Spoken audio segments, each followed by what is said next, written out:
Well, it's here, Football Manager 2022. I am the Custard Prophet. We're going to be managing Burnley, and I am pumped for this. That's right, we're here at Turf Moor. We've taken over the reins from Shaun Dyche. Although, if you watch the intro video, and I'll leave a link to that down in the description below, you'll find out that actually Shaun has just gone on holiday and we're filling in for him. We've kind of got to pretend to be him. Early indications suggest the squad aren't necessarily believing us. Hopefully we can convince everyone, but in the meantime, we're going to have a little look around the new game and have a little look what it's got to offer. Most of the big features we won't be able to show in this episode. The data hub isn't available yet. You need to play a few games to make that work. The stuff around the transfer window, we're not going to be able to have a look at that because we're not near a transfer window at the minute, but we'll certainly be doing all of those things when we can look at them. But we will be just having a feel for the game and have a look at the team. And probably we're going to be playing against our second team just to give a little look at the match engine. The animation engine, there's been a lot of changes apparently there. There's been a whole bunch of new animations to make it look so much more realistic, and I'm super excited about checking that out. Let's get into it. This is the new screen. Looks very similar, although you can see there is a little bit of a difference in terms of the background. This is the basic skin, so a little bit of I don't know what that is supposed to be in the background, kind of purpley stuff. The one change down the left side is the data hub, as you can see, and you've got your reporting bugs thing there as well. But everything else looks pretty similar. So I'll just have a little look through and I'll note down anything that I see that is a little bit different. So the squad screen looks very similar. Although, interestingly, I don't know whether this was here before. Was this screen here before? That you had little bits of advice popping up there?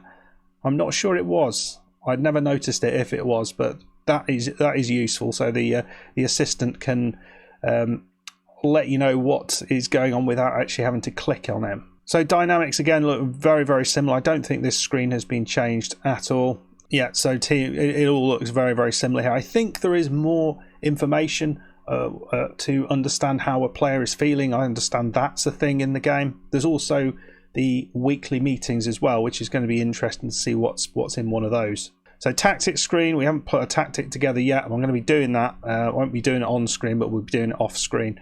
And then I'll show you the tactic that I put together. This is the data hub. This is the information that's within it, at least what it looks like. So as I think if you saw Lelujo's video, when he sort of went through the new features, he had exactly the same thing. After 3 league matches, you'll be able to do that. You'll be able to see data, but I guess this is going to depend on your team size, I would have thought. So as this gets smaller, perhaps it takes longer to actually get that information, which would be kind of a cool thing. So in here you've got there's a lot of this sort of information that was here before. So you've got the sort of general reports, which I think used to come in an email. You've got the sort of shots detail, which I never actually used to look at. So here we can look at individual players, I guess. So the last 5 match information, which you could get to elsewhere, and the next opponent information as well. So with a stat pack, nice. So there's a lot of data and information that we can get to here, which looks quite interesting. I'm really excited to get digging into that, because I do like the data, but I've always found it quite hard to get to. So having it all in one place seems a really good idea. Okay, nothing different that I saw in any of the screens below the data hub up until this point, but this does look like this is being kind of just tidied up a little bit. It just looks a little bit easier to navigate. So these are the cards, and this is the list. The list looks the same, but the cards look a little bit different. Am I correct on that? It just looks like it's sort of slightly better organized. But other than that, I think it looks fairly similar.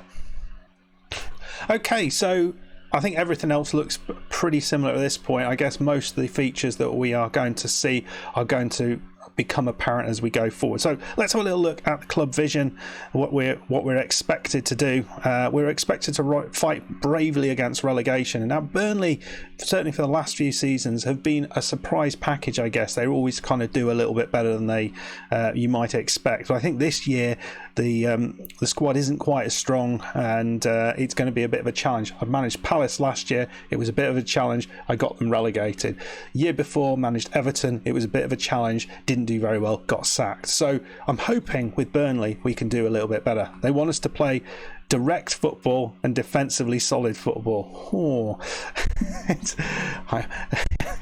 that's a surprise, isn't it? Yeah, that's the club vision. That's what they want. I'm not great at playing direct football, so they're going to play the style of football I want. And considering I'm pretending to be Shaun Dyche, then they'll just have to deal with it. Finance-wise, we've got about 10 million in the budget, so there's at least some more money to spend, and about 45 million in the bank. So we're not in debt. We have a good amount of money available to us. So if we need to, we can potentially bring in maybe probably in Premier League, probably one player. I rarely play in the Premier League apart from on the beaters. So I guess you're not going to get much of a Premier League quality for less than £10 million. But loans are always a good idea, and we might look to exploit the loan market. Okay, so squad depth, you can see here. So it's put it up as a sort of 4-4-2. Obviously, one of the strongest players in the club is Nick Pope in goal. We've got some reasonable backup in Wayne Hennessy. I don't think we'll be looking to replace him. He's an okay player, but Nick Pope is clearly head and shoulders above him. He will be our starter. The back line looks okay. There's a reasonable quality on the left side. Charles Taylor on the left side, and Cornet as well. So those reasonably good left backs. Oh, this is something that is new. This range of pricing. This is something they have put in, which will be a lot more helpful than the random price that they give you. So hopefully that's what you're sort of aiming to pay for, which is a kind of good idea. So we're strong down the left side. I mean, Ben Mee, for as far as I remember, was always a pretty good left back at Burnley. Am I remembering that wrong, or is he playing the centre? I always remember him playing on the left side. I think so. But he looks like he's probably more set up to play in the centre. And then we've obviously got James Tarkowski, who's probably the other real standout player in the team. Right side's not nearly as strong.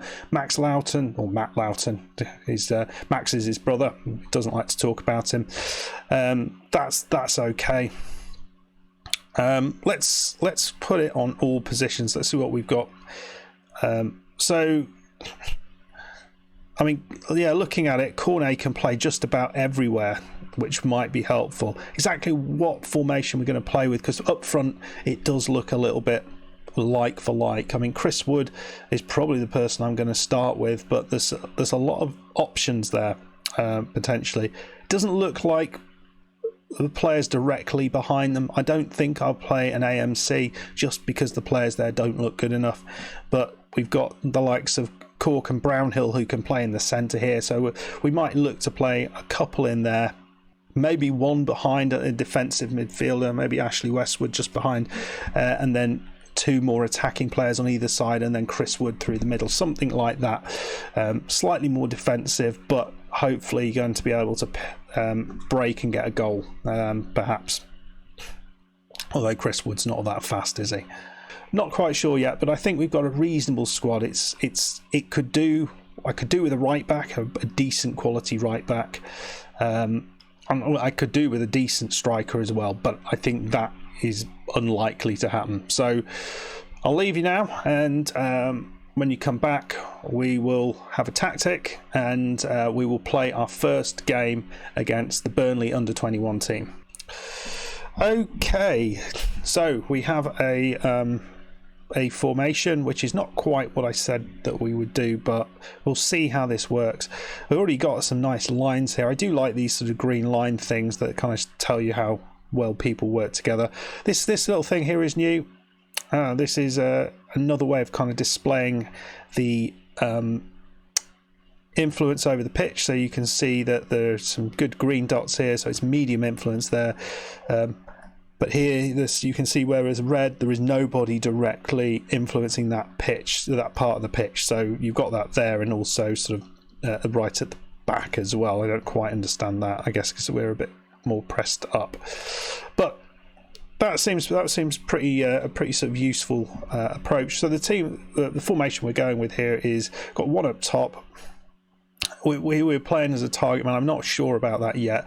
Hopefully the idea there is he can bring in other players around him. Don't know whether that will work. Then we've got a winger on the left and then an inside forward on the right. The right side is really weak and need to do something about that. Midfield, the central midfield looks really, really strong. Good ball-winning midfielder in Cork, and then around him two decent quality players, a box-to-box and just a standard central midfielder. I haven't actually got a playmaker in the squad, but I don't necessarily think Burnley would have one. The left side is basically where everything's going to happen, because McNeil and Taylor look the business, whereas Loughton and Goodmanson just look abysmal, and there's no one behind them either.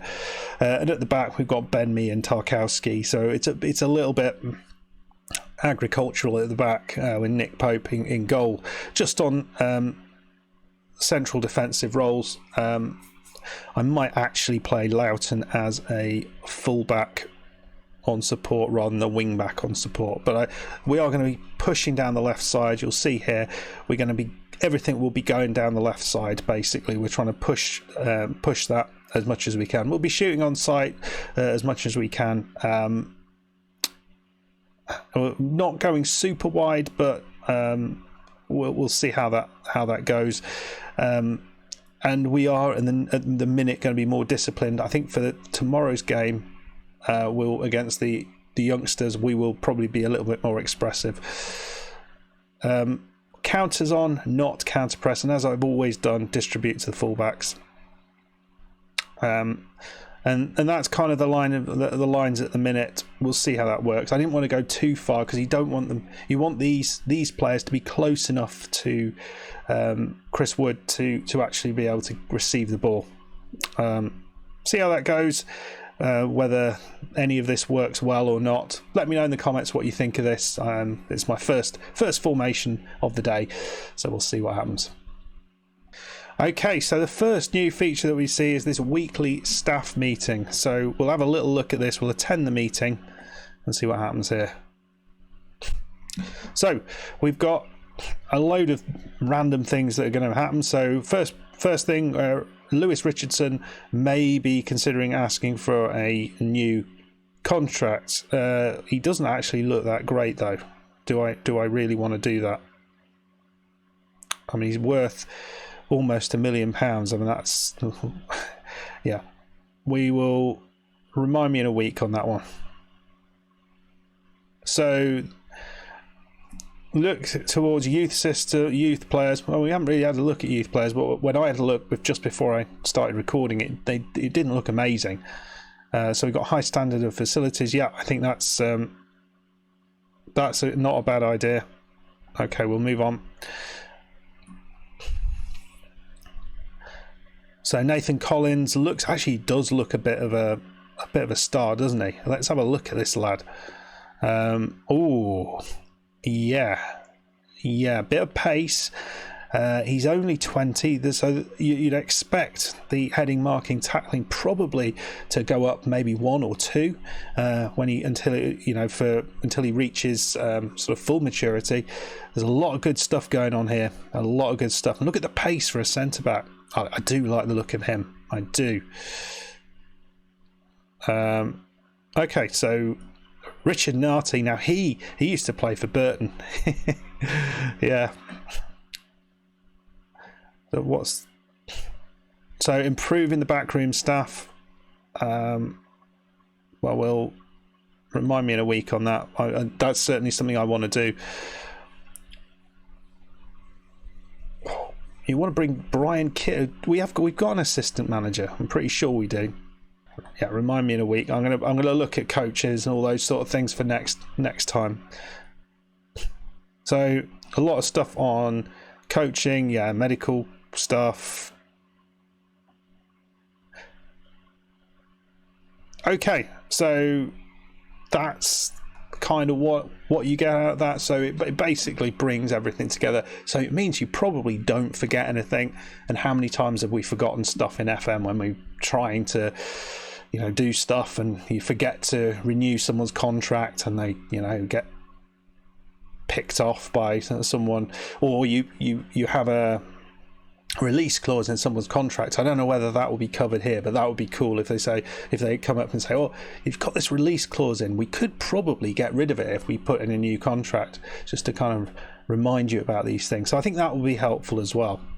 We'll end the meeting though. Let me know what you think about some of these new features. I mean, there's not a huge amount of stuff. I guess the other interesting thing, we'll just have a look at that while we're here, is the new central defensive role, which is the wide centre back. So the main job of the wide centre back is to stop the opposing attackers from playing and to clear the ball from danger when required.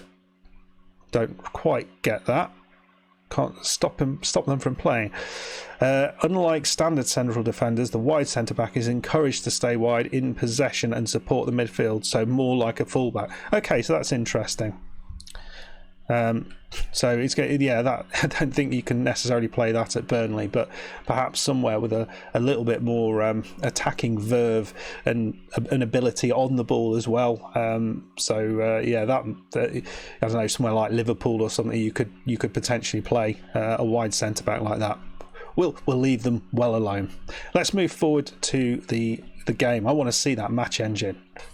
Right then, here we go. You can see we're in the depths of, what is this? All this like trees out the back. I guess it's the training ground. So I don't know, the goal looks a little bit different. I think they've still got a lot of the sort of weird stuff, and as Loki's always saying, the stuff around the outside looks just pretty rubbish, but it's not the end of the world, is it? Let's get in there, see what the new animation engine looks like. So we are in the traditional Burnley tops, and this the under 23s or whatever they are in the other tops. So let's see how we do. Well, already it's a corner for them. Helm plays it in and it's straight in. Jay Rodriguez plays it into the back of the net. I assumed he was on our bench, but here's what it is. That's not very good, is it? But here we go. Matt Lowton. I don't keep calling him bloody Max. Goodmanson chips it in. He has found Taylor. This is what we want at this left side. McNeil. Cork. Oh, off the bar. Post. It's definitely the post. That's pretty good. That's better. Let's go a little bit more positive. Now, what can we see in terms of animation? What do we think? Does it look a little bit better?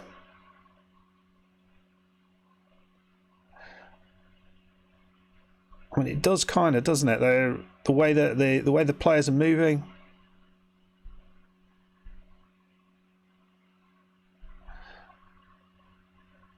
Well, that's nicely done. We've cleared 2 so far. Thompson now. Jesus, maybe we should be playing Jay Rodriguez, because he's absolutely dominated us. Well, we demand a bit more. I mean, this isn't great. They've had 2 shots and Rodriguez has scored both of them.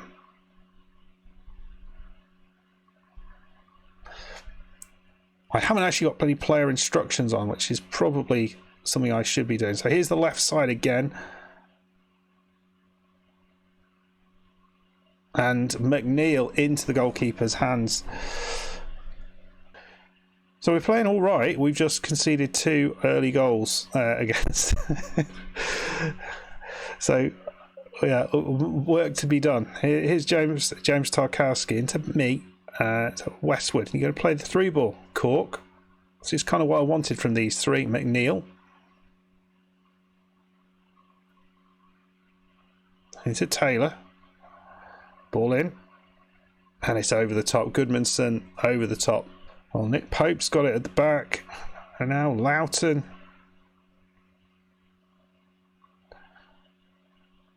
It does feel a little bit better, doesn't it? The way the players are moving with the ball. And certainly those sort of close control things, it does look like they are touching the ball. Often there was kind of like animations that kind of ran into each other that didn't seem to fit very often. 2-1, yeah. Burnley are red hot. We just ignore the first 10 minutes. We don't play in the first 10 minutes. That's all right. Well, they only had 2 shots on target, so that's good. And that cross came in from the right, didn't it? And considering I was saying the left is where it all happens. There's positive and negatives out of that. It means we have got some decent players in our sort of B team, I suppose. We got a bit of an injury there. Not necessarily the player you'd want to have to bring off, but we'll bring Ben Ward on, who's disenchanted. He doesn't really. Yeah, basically we've got a load. I didn't pick the bench. I asked my idiots, a lot of them. Anyway, let's see how we do. Can we level things up with a bit of an exciting first match? Into Goodmanson, Cork, Ben Mee. What are you doing up there, Mee? Cork.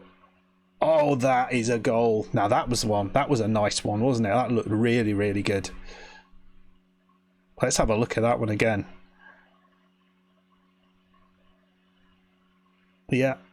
Yeah, each individual touch. I think that's really nice. The player's feet are making each individual touch rather than the ball was kind of just moving and the player was kind of moving behind it in previous versions. So that's definitely an improvement, I think.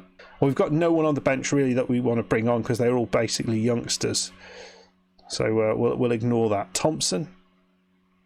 I mean, we've had lots of shots. And it's Pope. Nick Pope, he's not covered himself in glory as far as I'm concerned so far. And the ball is out. It's Rodriguez again.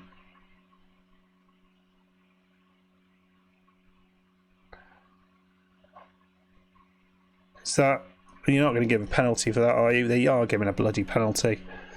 And it's a goal. It's 3-2. Jesus. So anything more we can do? Maybe go a little bit more attacking. The players are starting to get a little bit tired. Yeah, Goodmanson. Is that? No, it's not Adam Lafondra. Yeah, it's another kind of youngster on the bench. It's just awful, isn't it? Got no one really to bring on, but oh well. It doesn't really matter. I don't care if we lose this. I mean, admittedly, it's a bit crap for morale, but we're just having a look. I hadn't sorted the tactic out properly. Yeah, so in the end, obviously the penalty did for them, but I think it was a hat-trick from Rodriguez, so maybe we want to think about James Rodriguez as being involved in the squad next time out, and we'll certainly be looking to do that. I think there's certainly a lot more to be done. Possession-wise, we didn't really do much with that. We had a few decent shots, few decent chances, but weren't and a good few highlights as well. So, yeah, we've seen the match engine, not the best start in the world, but we're going to be starting our pre-season properly after this. So, and all the players on the other side, they'll get a bit of a boost from that as well. So, I don't think we lose anything from that. Well, so we will be coming back for the first game of the season. Let's have a look who that will be against. It's going to be West Ham at home. We've got some interesting games all the way from home next up in the pre-season. Hopefully we can pick up some wins there and do a little bit better. We've got a fairly fairly okay start to the season, we need to pick up points in that early period, because then we play Manchester City, Liverpool, Tottenham, Chelsea, Jesus, and then Brighton, Brentford. So we need to pick up some points early doors, with starting out against West Ham, who obviously they're 19th in the league, not because of alphabetical order, but I'm sure it's because of something else. Anyway, folks, I hope you've enjoyed this first episode. We'll be coming back for some proper Premier League football in the next episode. We'll be having a look at any of the new features that appear in as we kind of go. If you enjoyed this content, please hit the like button. Please subscribe if you are new, and I'll see you in the next one. Goodbye.